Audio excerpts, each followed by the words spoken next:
right, good morning, good afternoon, good evening, wherever we find you in the world. Welcome to the virtual classroom. And we are so excited that you all joined us today for Rich Diviney, who is just a wonderful friend of ours, somebody that we've learned a tremendous amount from. And he has a new book, which is so exciting to see somebody that I think has just a tremendous amount of wisdom to share with the world, be recognized in such a way. So this is the Attributes, 25 Hidden Drivers to Optimal Performance. I'm going to introduce Rich, and then he is going to take it away. So this is a little bit about our friend Rich Diviney. He is the owner-founder of the Attributes Incorporated. He is a brilliant speaker and consultant. He talks on performance and stress and resilience.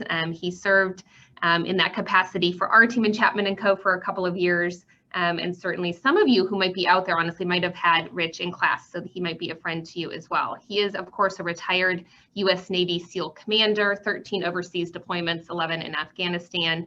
And I think more importantly than here's the work that was done, I think rare is the person who goes back and learns from that experience and says, how do we actually architect the SEAL selection process so that we understand that we can have that outcome more often. So that's really what he's going to talk about today. He is a Purdue University graduate. He's, of course, a facilitator for us.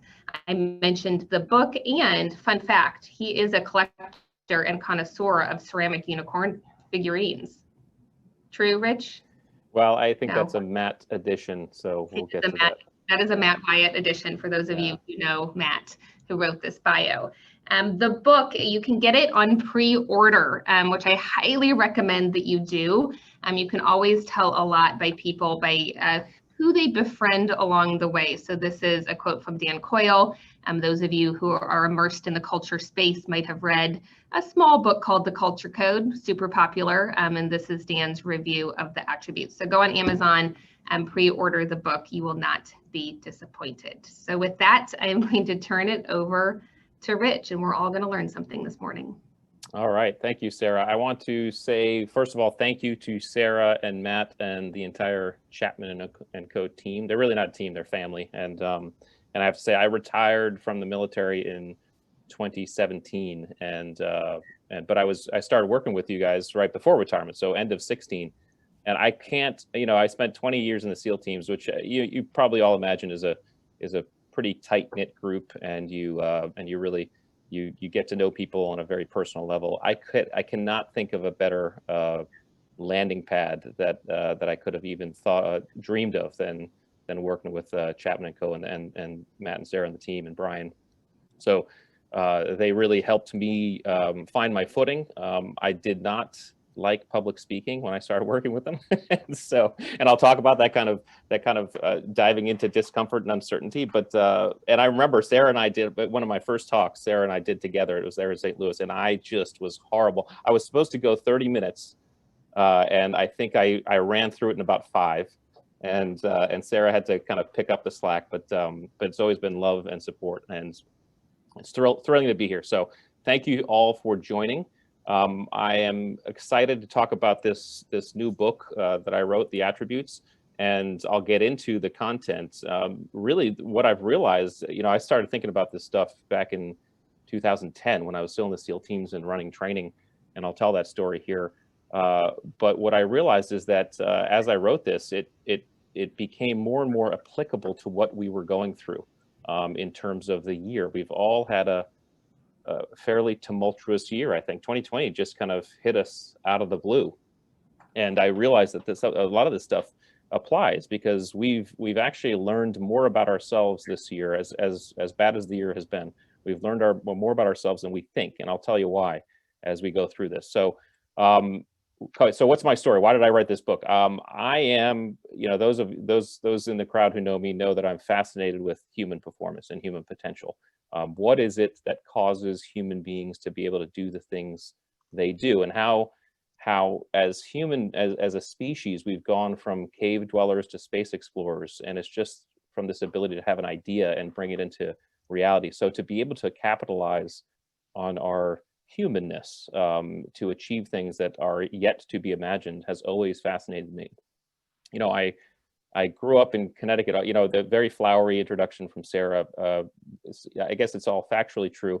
The real truth is I consider myself a very average person. I grew up as an average person. I was an average student, sometimes below average. I was an average athlete, sometimes below average. Average upbringing. You know, I wasn't the homecoming king, but I also wasn't the kid who was pushed into lockers. I was decidedly normal.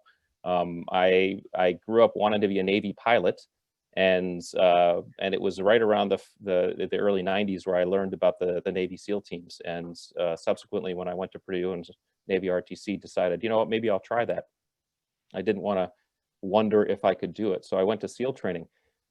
SEAL training is, as you might imagine, kind of tough. It's, you know, you usually start with 160 or so students, and the normal graduating number is around 40-ish. So it's about a 85% attrition rate. The idea of SEAL training is it takes you down to zero. It doesn't matter who you are, where you're from, what your background is. The idea of SEAL training is it pushes you to the absolute limit, and then sees what you can come up with, sees if you can make it through. And I remember graduating back in 1996, my BUDS class, Basic Underwater Demolition / SEAL Training, my BUDS class, and looking around me. And I was in some cases dumbfounded, because I looked around me. I said, man, I'm surrounded by superheroes. I'm an average normal guy, and I'm surrounded by superheroes. And I subsequently began to live and work with those superheroes. And an epiphany came to me fairly quickly into the process. And that was that the guys around me thought of themselves as normal as well. We were all just normal guys. And so the question for me became, well, what is it that causes us to be able to do this? It was more visceral when I began to run training, and I'll talk a little bit more about that as we go through. When I began to run training and dive into it even more deeply. But the idea behind SEAL training is that there's nothing in SEAL training. They don't teach you how to be a SEAL in SEAL training. Sure, you learn some basic scuba diving, and you learn some basic weaponry skills, some basic demolition. But ultimately, you are spending most of your days running around the beach with 300-pound boats on your head, doing exercises with 200-pound telephone poles, sitting in the cold surf zone, freezing, right? And I will tell you, I, in my career, have done hundreds of combat missions, and never on one did I ever carry a telephone pole or have a boat on my head. And so the idea is they're not training you to become a SEAL in SEAL training. They're basically trying to figure out if you have the attributes, if you have the things, the innate qualities that allow you to get through, and specifically perform when things are really stressful, challenging, and uncertainty. Do we have it? Do you have what it takes? And what occurred to me, especially as I was writing this book and getting it all wrapped up, and we were sitting in quarantine, was that 2020 was kind of like our SEAL training for all of us. The difference is that none of us volunteered for 2020. None of us had the ability to ring that bell. So in BUDS, the way you quit is you ring the bell. You ring the bell 3 times. That means you quit. So if you're sitting in the cold surf zone, then you get up, you ring the bell, and suddenly you have a warm blanket, you have hot chocolate. They take you to a room. You get some sleep. Well, none of us had that ability in 2020. We were all thrown into 2020. None of us volunteered to be there, and none of us had really a way out. And so it forced all of us to look more deeply at ourselves. And what I'd like to do with you all today is talk about the book, but also talk about how we've all learned a lot about ourselves throughout 2020. And I think you'll find, once we kind of dive into it, that we are very, very prepared for 2021. None of us can promise that 2021 is going to be better or worse or whatever, right? But just the unknowing, the uncertainty is going to feel better because we've been through so much already. So that's what I'm going to get into. I have, obviously we had this pandemic hit us, in the spring. None of us saw it coming. Maybe we were supposed to, but none of us did. And suddenly we were at home. We didn't know a lot about the virus. Our kids were at home. We were teaching. I found myself in between writing my book, teaching advanced algebra to my teenager. We're all in this together. We wonder how much toilet paper we have and when it's going to run out. I mean, so everything about our lives was uncertain during this pandemic. And so it became this really interesting laboratory inside of which we could start to see our behavior, and how we all responded seeks to begin to describe how we do and how we show up, what our unique palette is of attributes and innate qualities. So let me just kind of talk about with you how I got onto this topic. I was back in 2010. I was running training for one of our very specialized Navy SEAL commands. And in this command, we basically, we recruited and selected from the SEAL teams experienced SEALs. So SEALs had to have served for between 5 and 10 years already to even apply for our program. And we were running, and we'd run them through a selection course, and we'd still get about 50% attrition. I, at the time, had gone to our basic SEAL course out in San Diego in Coronado, and sat down with the guy who was running that, a friend of mine, and he showed me this matrix. We were talking about how we select and assess. And he said, I found this thing. I think it applies to what we do, and we both loved it enough that we both began to use it for what we were doing. And what this matrix tells us is that the way we looked at, we were always looking for that top right person, right? The high performance, high trust person. We were always looking to deselect the bottom left person, the low performance, low trust person. The problem with most selection processes, to include hiring processes, is that we get very easily seduced by the top left person, the high performance, low trust. And there's a reason behind that. And the reason is because performance is often based on skill, which is very visible and very easy to see, assess, and measure. So this difference between what trust is and what performance is became interesting to us, because we would have rather selected that bottom right person, the low performance, high trust person, because we could always train someone how to do the skills we need them to do. We could always train someone how to shoot, how to scuba dive, how to skydive better. What we couldn't necessarily train is how to be a person who you can trust. So what is trust? Trust is a series of behaviors. We talk about trust, and we dove deeply into trust with Chapman and Co. Together we did this, and we came up with the 4 elements of trust. But ultimately what we realized is that trust is not just a feeling. We think of trust as a feeling, but a feeling is just a human emotion. That's all it is. What we decided after tons of research is that trust is really a belief. A belief, by definition, is a human emotion that's been rationalized or justified by that human being. Doesn't matter if it's right or wrong. It just matters that it has.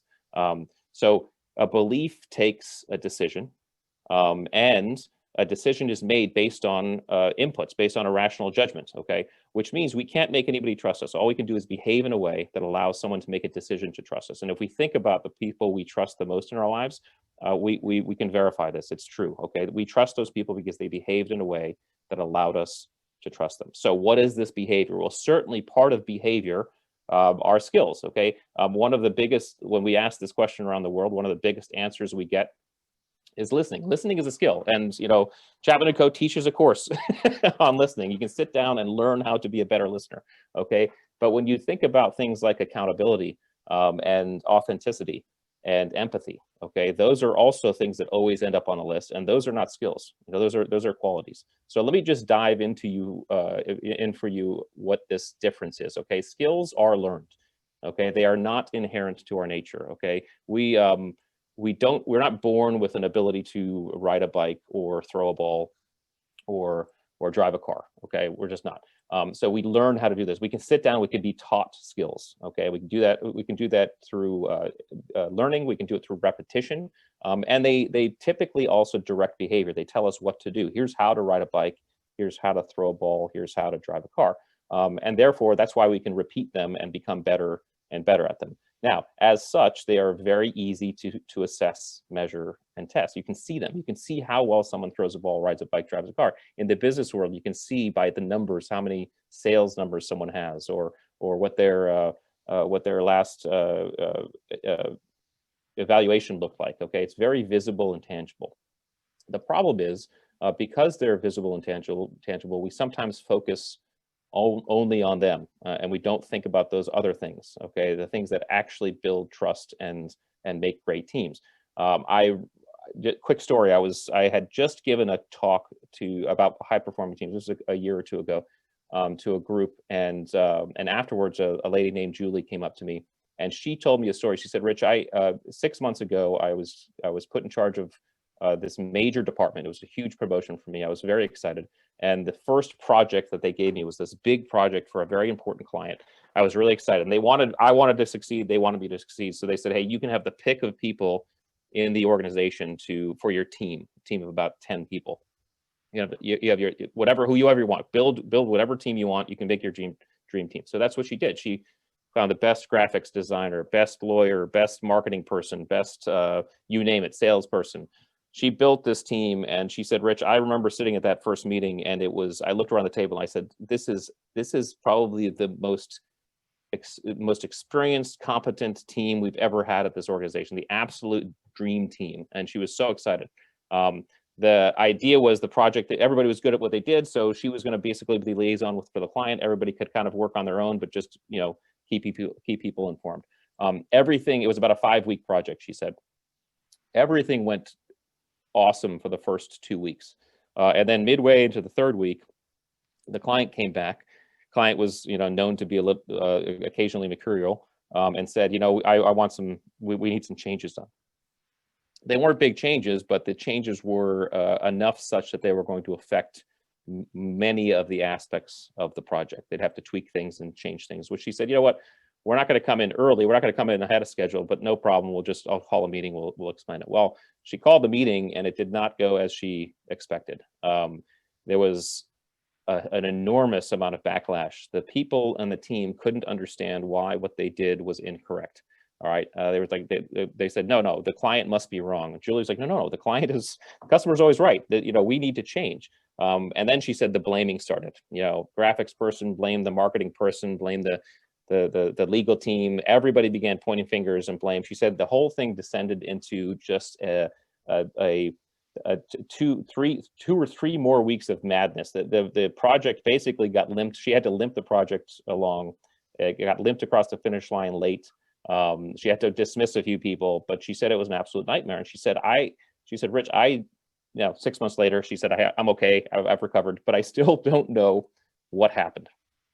And she said, what do you think happened? I said, I think it's an easy answer. When you designed your team, you were looking at the wrong things. Okay, you were looking at skills only.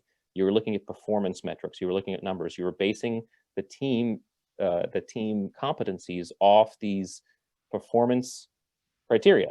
Okay, that tells us exactly how a team is going to operate, or a human, by the way, is going to operate when times are great and certain, and we know exactly what's going on. Okay, our skills apply perfectly. As soon as things go sideways, as soon as things go south, and we dive into uncertainty, that's when our attributes show up. So what are attributes? Okay, they're different than skills, obviously.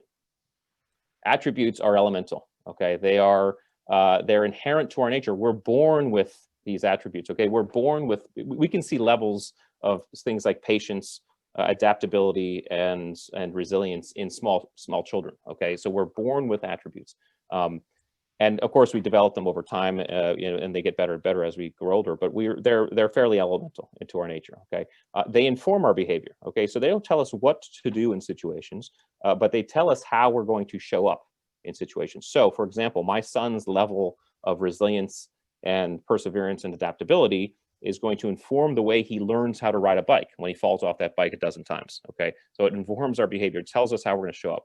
And as such, because they're hidden drivers in our behavior, they're very difficult to assess, measure, and test. They are the most visceral, the most visible during times of challenge, stress, and uncertainty, because those are times when skills don't and can't usually apply, which means we lean on our attributes. Okay, think about the pandemic. Think about day 1 of the shutdown in our houses, lockdown, quarantine. Okay, none of us had many skills to draw upon because we didn't know really what was going on. We had to figure it out. So we were leaning on our things like patience and open-mindedness and task switching and mental acuity and things like that, and our drive to figure out the situation, get through. This is why 2020 taught us so much about ourselves, because the depth of uncertainty that we went into allowed us to lean on these attributes. So in the book, I outlined the 25 attributes of optimal performance. There are, of course, more than 25 attributes, okay? But what I've done is I basically tried to bin them into categories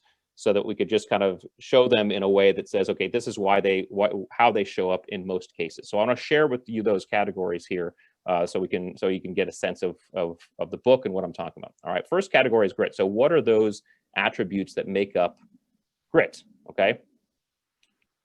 Grit, by the way, is not just one thing. Grit is not an attribute in of itself. Okay, grit is actually several things blended and catalyzed. It's like the dough that you knead and put in the pan, and then you put it in the oven. It's the loaf of grit is the loaf of bread that comes out after you bake it in the oven. Okay, so the four attributes that I broke down as those that create grit are these: courage, perseverance, adaptability, and resilience. So we'll just kind of walk through these a little bit together. Okay, courage. Courage is the ability to manage fear in order to confront difficulty or a danger. Okay. Fear is unique. So obviously fear is internal. Okay, fear is our autonomic response keying off. Our amygdala senses a threat and we begin to be afraid. There's a difference between anxiety and even stress and fear. Okay, and the way we kind of describe it, I've been doing work for the last 3 years with a good friend of mine, Dr. Andrew Huberman, a neuroscientist out of Stanford. And the way we describe fear is that uncertainty plus anxiety equals fear. Okay, so think about that for a second. You can have one and not the other, and you're not afraid. Okay, you could be anxious but not uncertain. For example, you're giving a presentation tomorrow. You're a little anxious, but you're not uncertain. You know exactly what's going to go. You know how it's going to. You're anxious but not uncertain. You're not fearful. Okay, you can be uncertain but not anxious. Okay, that's every kid on Christmas Eve, by the way. Okay, so that doesn't create fear. But when you combine the two, when you combine the anxiety and uncertainty, you create fear. Courage is, in fact, the ability to move through fear. Okay, the research Andrew has done, and I talk about his research in chapter 1. He's shown that we actually have switches in our brain, and the switches allow us to do one of two. It's actually one of three things. Okay, fight, which is move into the fear. It doesn't necessarily mean putting up your dukes. Flight, which means to retreat from the fear. And then freeze, which is actually an oscillation between the two. Your brain and body is not deciding which way you want to go. Okay, when you choose to step into the fear, when you choose the fight response, you get a hit of dopamine. Dopamine is a powerful neurotransmitter. Okay, dopamine tells us when something feels good. It's a pleasurable sensation. Most of the addictive behaviors in our society create dopamine response, and that's what makes it feel good. By the way, it's a dopamine response that it creates. Okay, courage is actually one of those things. Courage, when you move into courage, you get a hit of dopamine. That doesn't mean you've moved through the courage and you're done. Every step you take into what you are afraid of gives you a hit of dopamine. That's by evolutionary design. We, by evolutionary design, needed to be encouraged to explore, to move forward, to move through. Okay, so the body, nature gave us a way to reward ourselves when we do that. All right, so courage is that ability to step into fear. We can practice courage and we can actually get that dopamine hit. So if you find yourself, by the way, I do say all of us have all of these attributes. Okay, we just have them in varying degrees. Okay, so I have different levels of courage than, say, Matt or Sarah, or adaptability or resilience. Okay, so we all have them. It just matters how much we have to what degree we have. Okay, so those of us who are a little bit lower on the courage scale can actually practice courage. All right, perseverance. That's the ability to do something despite difficulty or delay in achieving success. Okay, are you able to push through and persevere? Adaptability. Adaptability is probably one of the ones we exercised the most during the pandemic, because this is why the frogs survived and the dinosaurs didn't. Okay, they are adaptable. We are Darwinism is not the strongest survive. It's the most adaptable survive. Right. So adaptability is huge. Everything, with few exceptions, in the known universe changes over time. If we are unable to adapt, we will become dinosaurs. All right. And of course, resilience. Resilience is something we've heard a lot of. The ability to return to baseline. We all have a baseline emotional, mental state. And when something great happens, we come up off of that. When something bad happens, we drop below that, right? Our ability to rapidly return to that baseline is in fact our level of resiliency. The faster we can do that, the more resilient we are. Okay, the more resilience we have. obviously very important. We probably learned a lot about our resilience this year. If some of you are still kind of hurting in terms of you just haven't got back on your feet, you may be a little bit lower on resilience. There's nothing wrong with that. You can practice. Those who after a few weeks were in the mix and ready to go, they're a little bit higher on that. Okay, so those are the attributes that make up grit. All right, the next one, mental acuity. Mental acuity, it's kind of a measure of how sharp the mind is, how we process the world around us. Okay, there are 4 things, and they're all kind of related, that make up mental acuity. First is situation awareness, then compartmentalization, task switching, and learnability. This is the section with a lot of neuroscience in it, so so I'm not going to get too deeply into it.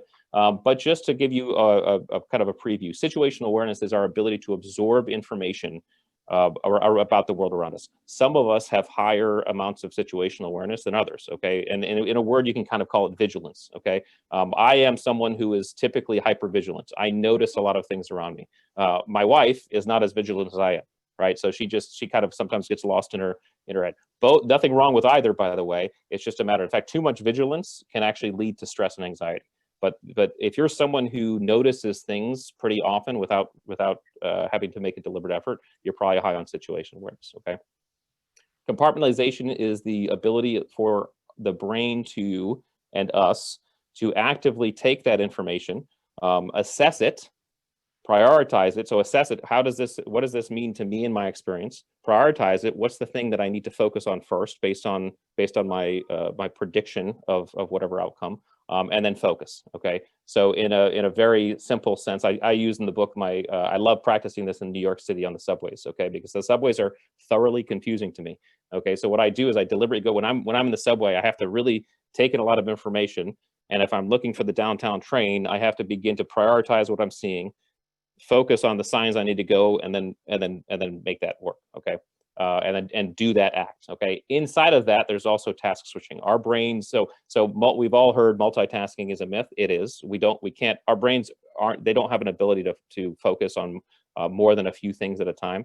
There's some neurology around being able to focus on one thing and have an ancillary focus on another. But ultimately, we can really truly focus on one thing at a time. Okay, so when we shift tasks, when we shift between activities, that's task switching. Our brains are actually clicking into a different thing. So our ability to task switch affects our mental acuity. Some of us are very good at task switching. We can actually go from one thing to another pretty efficiently without much hiccup.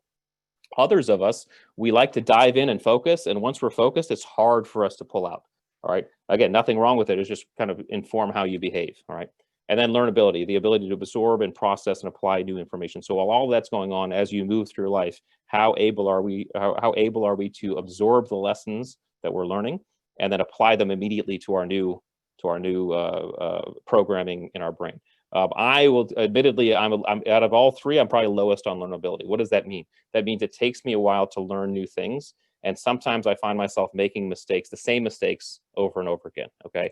Again, you have to understand that about yourself and then try to deal with it as you can. What I do, especially when I was in SEAL training, was I stayed later. I was very deliberate in my process because I knew that I needed a little bit more time. Whereas all of us know people, maybe you are one of these people who first time you hear something, you pick it up, you got it, right? You're high on learnability scale. Okay, mental acuity. Next one is drive. Okay, so when it comes to what drives us as human beings, obviously some of you may have read Dan Pink's book Drive, of the same title, right? And he talks about intrinsic versus extrinsic motivations. I have always been interested in intrinsic motivations because I believe that ultimately that's all we have. Because even the extrinsic motivations cause intrinsic results or behaviors, right? In other words, if I don't have money and I need to eat, that's going to cause something intrinsically for me to go find money and find some food, right? So what are those attributes that cause drive? All right. First is self-efficacy. Second is discipline. Third is open-mindedness. Fourth is cunning. And then fifth is narcissism. Give me a chance on that. Self-efficacy, okay, belief in one's ability to achieve a goal, especially when the path is uncertain or unknown. That's a combination of confidence, optimism, and initiative. Okay, it's all 3 of those. It's not just one. Confidence, optimism, and initiative by themselves are fairly inert. I'm confident I could fly a plane. My dad was a pilot. My twin brother was a pilot. I've flown in a bunch of planes. I know a lot about the systems. I've never flown a plane. All right. I have not taken action on that confidence. Okay. That means I didn't have initiative. Initiative, you have to be able to have initiative to have self-efficacy. So you have confidence, initiative, and then optimism with realism. So the ability to say, hey, I can do this. As I'm moving through the path, I will find a way. That's self-efficacy, all three of those things. Discipline. Discipline was a fun one to talk about because I've realized as I've studied this attribute that it's different than self-discipline. Okay, self-discipline and discipline as an attribute aren't the same. All right, self-discipline is typically focused on self. Someone can be very self-disciplined in what they do and what they eat. They're working out every time. They can be in the timeline of their day. Discipline speaks to the long-term objective and goal that allows someone to push through long-term through both the lows and the highs. Okay, because that's discipline as well, to not get seduced by a high and continue on with your goal. If you are self-disciplined, it can help with your discipline, of course. But again, I look at myself. I am someone who is very disciplined in my goals. Since I was young, I've picked pretty audacious ones and achieved them. I am remarkably unself-disciplined. Okay, it's hard for me to discipline myself that way. All right, so I've had to work through that. All right, so they're separate. So, and we've seen people who can be very self-disciplined yet they haven't achieved long-term goals. All right. Open-mindedness, again, that's pretty self-explanatory. The closed-minded person is probably not going to be very driven, okay? Because closed-mindedness implies certainty. And when you're certain about something, your brain, your body, your physiology is not in a mode to go discover, okay? Because there's nothing else you need to know, right? So open-mindedness is that willingness to consider and accept new ideas. Those of us who are more open-minded than others find ourselves kind of habitually throwing ourselves into new environments because we're curious. Curiosity is linked. And those who aren't probably don't do that often. If you're not as open-minded as you want to be, you can work on it. It just has to be a deliberate process. Again, you can develop any attribute you want. You just know that it has to be self-directed, and it often takes a conscious, deliberate effort, and usually a challenge to one's innate desires, right? So you have to force yourself a little bit. Cunning. Cunning is the ability to, often, a pejorative word sometimes, right? But it's the ability to perceive problems and circumstances from unusual and unorthodox perspectives. Okay, so the ability to kind of look at the rules and ask yourself if they apply. Now, it can be pejorative because sometimes the rules do apply. We're not talking about breaking laws here, but the cunning mind is the mind that looks at problems from different angles and asks questions about rules that may or may not exist. Okay, so I put most Navy SEALs into this category. I think Navy SEALs are who they are because of cunning. Versus most other things. And the example I'll give is I usually give it a medieval kind of fantasy example. If you had a princess in a tower that was guarded by a dragon, right, and the king had sent all of his best knights to go save the princess, and every knight had been slayed by the dragon, or burned up by the dragon, whatever you want to say. Well, the Navy SEAL, the special operator, gets on scene and says, "Okay, what's the mission? It's to save the princess." And he says, "Well, who gives a heck about the dragon?" And finds a way to save the princess without even addressing the dragon. Okay, that's an idea of cunning. And we look at the problem. The problem that wasn't necessarily to slay the dragon, save the princess. The problem was to save the princess, right? So how often do you as an individual look outside the perceived boundaries and ask yourself questions? Hey, are there other ways to look at this problem? And then narcissism. I loved this chapter because it is so pejorative. Narcissism, of course, is a personality disorder. And the DSM-5, if you look at it, there's about 9 different qualities that if you have 5 or more, you officially have narcissistic personality disorder. It's actually pretty rare. It's only about 1% of the population. But the narcissism as a human need is actually pretty is a pretty powerful driver. We all have this desire to stand out, to be noticed and to be recognized. Okay, even when we're infants and we're being paid attention to by our parents, we are getting hits of serotonin and dopamine and oxytocin. Okay, we're getting hits of that. Those are neurotransmitters and hormones that are flooding our body when we're being paid attention to. Okay, this is a natural response. We all have elements of wanting. We all want to feel special at some point, to someone, to some team in some way. Okay, there's nothing wrong with that, and it can actually be a very incredible driver. It can actually push us to do things that we normally wouldn't do because we want that, because we want to stand out. Okay, so the idea behind narcissism, and I dive into it in the chapter a little bit more, is that we need to recognize it in ourselves, and as long as it's not disordered. By the way, unfortunately, if it is disordered, you probably won't see it in yourself because it's like a vampire looking in the mirror. But if you understand, the best inoculation against disordered narcissism is to be surrounded by loved ones that you have trust with, who can tell you, hey, you're getting a little bit out over your skis right now. Okay, but most of us have this. We need to recognize it and recognize it as a driver. Okay, because it is, and it's a powerful one if we allow it to be. We just can't get too high on the scale. All right. Couple more, and then we'll open it up for questions. I want to make sure we spend some time here. Leadership. Okay, the five the five attributes that I think affect great leadership are empathy, selflessness, authenticity, decisiveness, and accountability. Obviously, Chapman and Co. We're experts at leadership. We talk about this all the time. Okay. The idea behind leadership, and it's kind of been my experience, and I've said this before when I've been teaching with my Chapman and Co teammates, is that you don't get to call yourself a leader. Okay, you might be in charge. Okay, but you don't get to designate it. It's like calling yourself funny. Unless you're making someone laugh, you're not funny. Okay, other people make that decision, and other people make that decision based on your behaviors. Leadership is a behavior, not a position. And if you behave in a way that encourages someone to look at you like a leader, then you are, as such, a leader. These attributes are ways that inform behaviors that allow people to call you a leader. Okay, and they're fairly obvious. Okay, empathy is obvious. You care about me as a human being. Selflessness, this idea is I give, and when I give, there's a perceived risk or cost to my giving. It's more than just generosity or even altruism. Okay, it's a risk. Okay, authenticity. We all know those leaders or those people in charge who are inauthentic, and we can see it. It's highlighted. Okay, and we immediately don't trust them. Okay, and we immediately don't obviously look at them as a leader. Decisiveness, that's a huge one. The decisiveness is this idea of being able to make decisions quickly and effectively. So quickly is the key word. Being a good decision maker is great, but if you make long, protracted decisions, that doesn't often instill confidence. The idea is to make decisions quickly, effectively, and then with that be accountable, which is the last one. Accountability, I think we can all say. I mean, when we make our lists of what great leaders do, almost all of these make every list every time, and we've done that list around the world. So that's leadership. And then finally, team ability. What are those attributes that allow us to effectively call ourselves or effectively be a good teammate? We don't get to call ourselves a good teammate either. It's kind of like leadership. Only others get to do that. So what are those things that allow us to do that? All right. Integrity.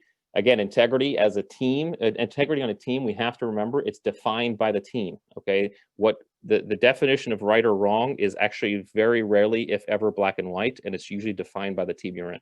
All right. So you act in accordance with those moral values that the team, the integrity or what's right or wrong for a SEAL team is might be different than right or wrong for, I don't know, a church group or a volleyball team. Okay. So that's integrity. Conscientiousness, the ability to have inner drive, work hard. Humility, I think that's fairly obvious. If we're not humble, we're not open-minded. A lot of these, and we're not able to understand that we have things to learn. And we're not transparent with both our strengths and our weaknesses. The most powerful, high-performing teams, every member is transparent with their weaknesses and their strengths. Really important. Okay, and then finally, humor. Humor was another fun one. I have never ever encountered a high performing team that has not had at least one class clown. Okay, for Chapman and Co, it's Matt. I think we all chime in because we can make fun of Matt too. But someone who can find the funny even when things are bad. Okay, this is neurologically and biologically backed up in our systems. When we laugh, which is an unconscious thing or an involuntary action. It's like sneezing, right? When we laugh, our bodies are automatically flooded with dopamine, with endorphins, and with oxytocin. That chemical combo is enormously powerful. And oh, by the way, because dopamine's involved, it could be a courage hack too. Anybody who's attempted something scary knows if there was a laugh involved, it became a little bit easier. Okay, so humor is incredibly important. Okay, I know I have only about 15 minutes left. I want to make sure I open it up for questions. So, and Sarah's been monitoring, so I'm going to pause there and take some questions. Perfect.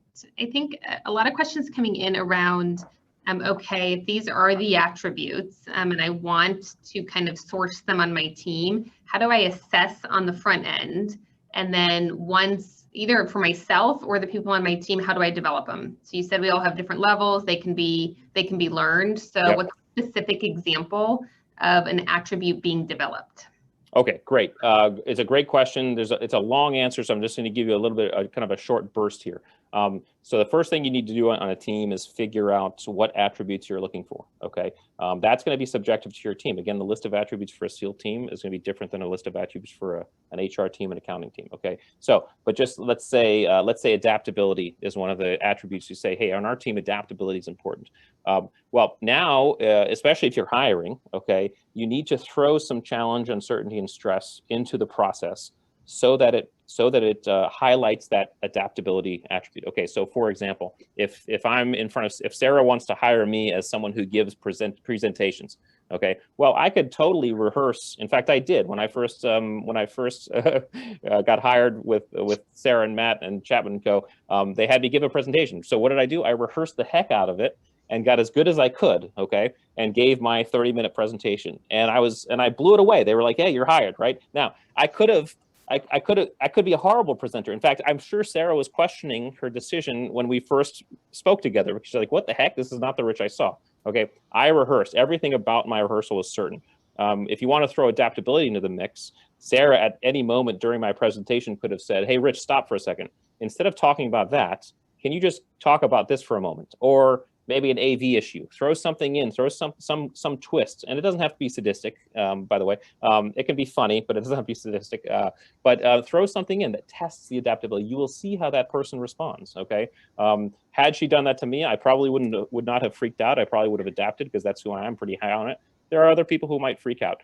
The other note on this is that you should also try to do this in different contexts, okay? Just because someone is unable to adapt in one context doesn't necessarily mean they're unable to adapt in other contexts. This is why a longer selection process and hiring process, or a probationary period, even though I hate the word probationary, but a period where you're getting to know someone is a good thing, because you get to see if they fit. You get to see them in a bunch of different contexts. So that's kind of a short answer on how you can do that.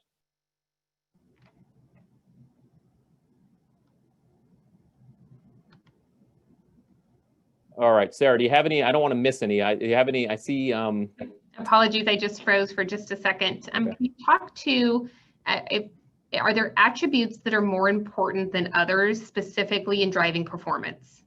Oh, so that's yeah, fantastic. So my initial answer is no. I was very careful not to put any judgment on any attributes. Because we are who we are. Okay, we all show up with our own unique palettes. Okay, now that said, different teams will require attributes that other teams don't. Okay, the situation. So I'll just say the grit attributes are of high importance if you want to be a Navy SEAL. Okay, they really are. Are they more important than, say, empathy? Yeah, probably. Empathy is probably not as much as important for a Navy SEAL as it is, say, for a nurse, a nursing team. Empathy, or even I would argue police officers. Police officers need empathy as part of their attribute list, right? So the importance of attributes is based on what the team needs, not on the individual. So just because I have less empathy than Sarah doesn't mean I'm a worse person, okay? It just means that's how I show up, okay? And I can learn and I can try. So we don't judge ourselves personally on the attribute list that we come to the table with, or at least the attribute competencies that we come to the table with. But we certainly, as we put together a team, need to understand which attributes are more important than others. So, but that's a great question. Absolutely. There's a comment here for attributes, for these list of attributes. Is it a good idea to kind of toss them out to your team and have the team kind of discuss, like, hey, what are we missing? And as we think about a new hire, well, which of these would you kind of put top on the list? So any thoughts on engaging the team in this process? Yeah, I wouldn't say it's not just a good idea, it's the only idea. Okay, we are not, none of us are the end all be all answers. That would challenge our humility. So, but no, you have this. So this is what I did when I did it when I was running. So I discovered this when I was running the SEAL selection course that I was running. I realized we weren't articulating attributes enough. We weren't able to explain why guys were making it through or weren't making it through. And so what I did is I put together committees and I said, okay, let's just come up with a list of attributes. And ultimately we had, I think we started with like 100, we whittled it down. When you make that initial list, and I describe this in the book, when you make that initial list, it'll be a list of both skills and attributes, because skills and attributes get easily conflated. So the idea is make that list. Don't constrain yourself, just write down anything. After the list is made, separate the skills from attributes, because it's a good exercise to understand the skills you're looking for too. But things like, at least in the SEAL community, things like great shot or in really, can run really fast, those are skills. Okay, those aren't attributes. Okay, so we separated those. We came up with a list of 36 and we began looking for those. I've done this with organizations. I've just in some consulting, I've brought them together, and I always bring together teams and groups of people and say, okay, what are we looking for? It can be specific to accounting, to HR, to sales, or whatever that. But you need a combination of opinions and perspectives to put together that list. Okay, good. A lot of questions coming in about how, can you talk about the reverse, the unlearning of attributes? For example, arrogance. Yes. Versus want to cultivate humility on the team. So can you talk about, I need you, you're at an 11 on this. I actually need you at a 6. Yeah, well, that's a great question. So just take arrogance for a moment, because arrogance is misunderstood. Arrogance is a behavior, not an attribute. Arrogance is the result of something else, oftentimes deep insecurity. Okay, so if arrogance is the issue, there's deeper issues to address there or look into. Unfortunately, you can't unlearn attributes. Okay, so they're natural, they're inherent to our nature. Whenever we do something over and over, we create nerve connections in our brain. Those are coded with a substance called myelin, which Dan Coyle talks about in his book, The Talent Code. Okay, that myelin is pretty resilient. It's basically creating a superhighway for a behavior. Okay, the only thing you can do, and the reasons why habits are so hard to break, is create new neural pathways. When you do that, when you deliberately create that new neural pathway, you will have what's equivalent to a rocky dirt road compared to a superhighway. You will want to go on that superhighway, but you have to keep on going on that rocky dirt road until it becomes myelinated to the extent that it's the new superhighway.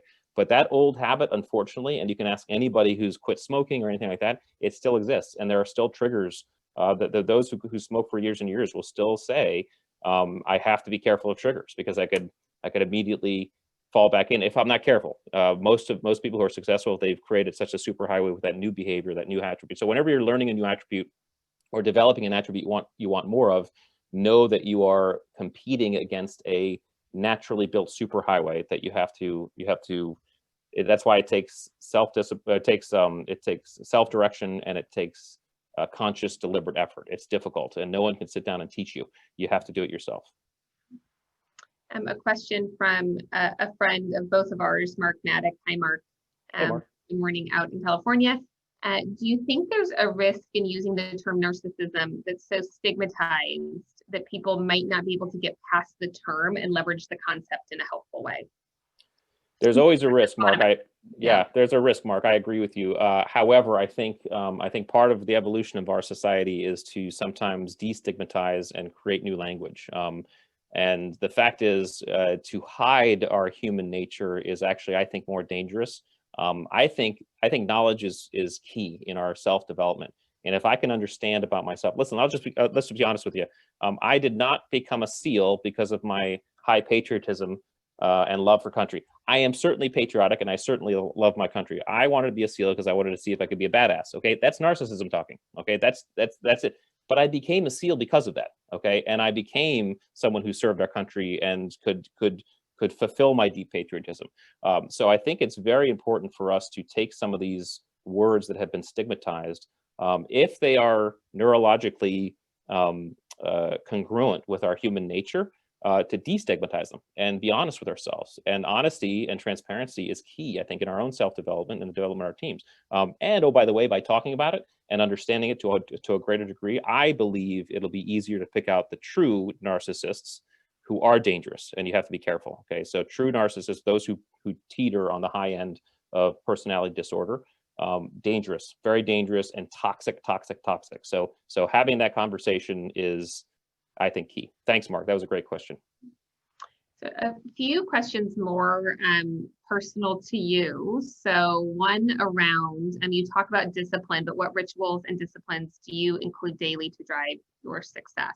And as a person who has traveled with you while you're intermittent fasting and will only drink black coffee, I can attest like this to the discipline. So yes, but then what happens in the evening, Sarah? I drink too much beer, right? Fair. So, gosh, a self-discipline question. That self-discipline is tough for me. I think for me to be self-disciplined, I have to attach it to a longer term goal and outcome. I have to actually combine my tendency for discipline in achieving a long-term goal, and then begin to narrate to myself a story that self-discipline now will help that, will aid in that. Okay. And then of course I can then, in terms of fasting, like Sarah, I try to fast and drink coffee. I recognize how that feels inside of me to just be able to, I feel more energetic. I feel more mentally aware and acute, right, when I do that. So I begin to note and recognize those advantages to that type of self-discipline. So I think that's a way you could do it. But it is a very, very subjective and personal task. But linking it to a long-term goal, if you are someone who is overall disciplined, is a great idea. That makes sense. A few kind of reflection questions for you. So as you think about what you've learned in the course of your career, what advice would you give that younger self about how to succeed? Great question. I actually generated a list of the best decisions I made. Number one is I married an awesome woman, so so that's good. Okay, if I were to just pick one, I would say, especially as a leader, this applies to leadership. Okay, you are judged. So I think it was Stephen Covey who said this. So we judge ourselves by intent, and others judge us by our behavior. Okay, it is extremely important to remember that as a leader, because if people don't understand your intent, they just see the behavior, and if they misunderstand the behavior, you are in trouble. Okay, guaranteed. Right. So as leaders, this is why transparency is so key as leaders. That people understand your intent, so they can link the behavior they see to that intent. Okay. But being aware of that, I think as leaders, sometimes we can get again seduced into this idea that, oh no, I'm here for the company. I mean, I'm doing this for everybody. That's my job. But sometimes our behaviors aren't being perceived that way. Everybody's perception is different. So I would say understanding that concept is one of many, but that's probably one of the ones that comes top of mind. How about looking forward a little bit more? You writing the book? What's next? What else would you like to achieve?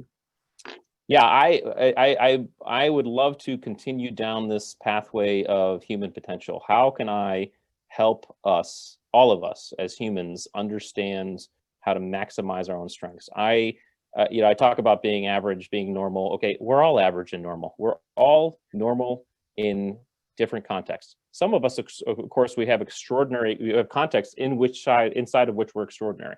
All right. But that doesn't translate to, I don't know, changing diapers or making dinner, right? So all of us as humans are fairly normal and average. Okay, we all have bad times. We all have things that we do that we want to do better. The question is, what I like to do with this book, and perhaps the future books, is help people identify themselves in a way that allows them to exploit themselves positively. And it's really ultimately how a guy like me ended up in the SEAL teams, because I was able to somehow exploit myself for the benefit of my goals. And I think that knowledge for all of us is powerful. So that's kind of my goal going forward. And you started this talk out by discussing the adaptability necessary for us all during the COVID environment and the pandemic environment. Can you talk a little bit about, yes, perhaps the attributes are different based on your job, but what are some of the attributes we should all be thinking about given the environment that we're all in right now? Yes. Cases are rising, people are still homeschooling, all of those things. What are the attributes we should all be at least doing a little self-assessment on? That's a great question. And I made a list yesterday, ironically. Adaptability is absolutely one of them. Resilience is absolutely one. Okay, we are not out of the woods yet on everything that 2020 threw at us. Okay, so we have to understand that baseline, we operate at our best when we're at baseline and we're calm and alert. That includes even the highs. We have to come off the highs. We don't want arrogance to seep in. Resilience, perseverance. Okay, perseverance is, so whereas discipline is kind of long term, perseverance is about the now. Can I take that step? You know, it's what's required in grit. Sometimes perseverance is, I'm just going to put my head down and take it step by step, day by day. By the way, that's a quick thing. Okay, everybody has always asked me about peak performance. Okay, peak performance is an apex. That's it, of which you can only come down from. Okay, what we are is we're optimal performers. SEALs are optimal performers, all of us. Optimal performance is how can I do the very best I can in the moment. Sometimes the best looks like peak. It looks like flow states and all that stuff. Oftentimes the best I can do looks like I'm just surviving. I'm taking step by step, and there's nothing wrong with that. Okay, take it down to little steps if you need to, but keep on performing. So perseverance, open-mindedness, please. We have to all begin to force ourselves to think about other people's perspectives and be open-minded. Part of that's empathy, but empathy is a little bit harder. Okay, start with open-mindedness, maybe move to empathy for others.